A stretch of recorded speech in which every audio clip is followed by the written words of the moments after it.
Hello, this is Susan. This is my first example. It's a Blackboard course I recently designed for Virginia Commonwealth University.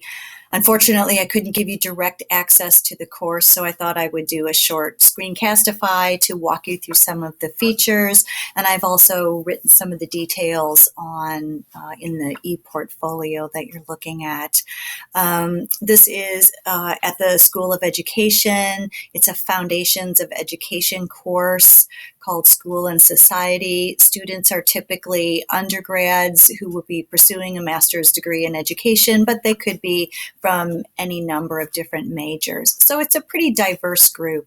This is the template for the course, and then each semester I copy it for the particular semester, but any updates, having the template is a great place to do that. Any new features I want to try, I can put it in the template, and that way it's there for me to copy each time, which is really great. So we use Blackboard at VCU. We're looking at possibly migrating some of our work, the professional development courses in particular, to Canvas, but right now Blackboard is our option. Some of the features of this course, we're looking here at the instructor view.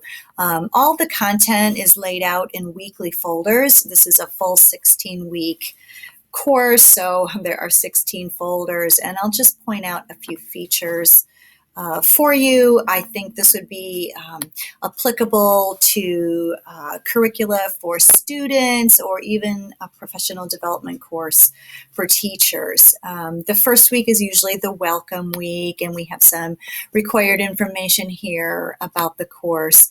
But I'd like to point out here VoiceThread. I really love VoiceThread, and at VCU it's a plug-in and integrates into Blackboard and into the Grade Center. I don't like to inundate people with too much technology. I don't want technology to get in the way of accessing content. But at the same time, I want them to have a little bit of fun and to learn some new things. Also, if this were professional development for teachers, I'd like them to see some new technology in use that perhaps they could imagine themselves using with their students. So I'm sure you're familiar with VoiceThread. One of the things I like about it is that here I can just embed it and it works. It gives students the option of responding either by writing with an audio or video file. They could use their cameras to upload anything they would like. They can text it in. So it gives them different ways to respond. The introduction is kind of a low stress, low risk assignment to try out a new feature there. I also like to use quizzes early on to, force people to read the syllabus, but also we know if we can engage students and participants early on with online learning, we're more likely to keep them engaged throughout the course. So with the VoiceThread and the syllabus quiz, trying to get them engaged, and excited about it from the very beginning is my objective here. So let me point out a few other weekly features I've got. In weeks 4 and 5, I've put students into groups. They're working in groups, and sometimes that's a challenge in online learning because people really don't have the time to do the storming and the norming and meeting face to face, but they got to get the work done, and it just looks a little different in the online environment. So we're spending 2 weeks working in groups. Groups are creating a collaborative document. I call it like a jigsaw writing, where each person is sort of filling in their part of the document to create something larger. And then that also becomes a study tool and a reference document for us to refer back to throughout the rest of the course. So a little bit of group work there. In week 8, we're looking at the diversity in education as our topic.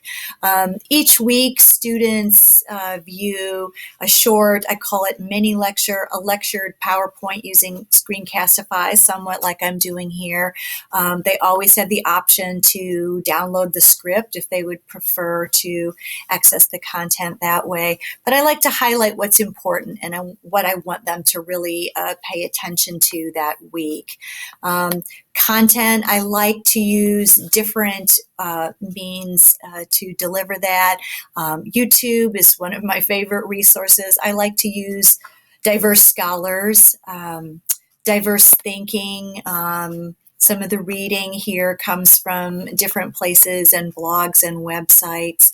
And this week, students are doing their work on Padlet, which is another plugin we can use with Blackboard, and you're probably familiar with Padlet. But I just like the way I've set it up as kind of an unstructured space, again, where students can use different means to respond to the content and post their work.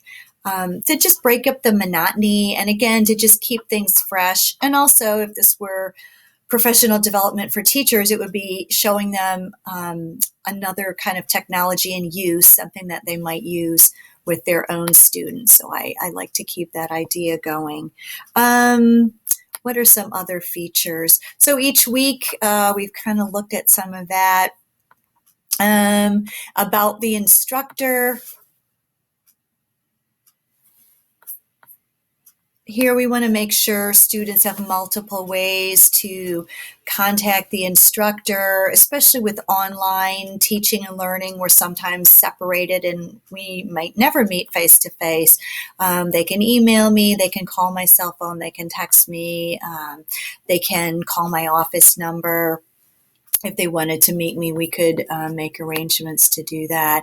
So I'm pretty excited about this course. I've taught it twice. It's gotten good feedback from students, and it incorporates some different technologies that just help people engage in different ways that try to keep it interesting and also try to show model the use of some different technologies. Thank you.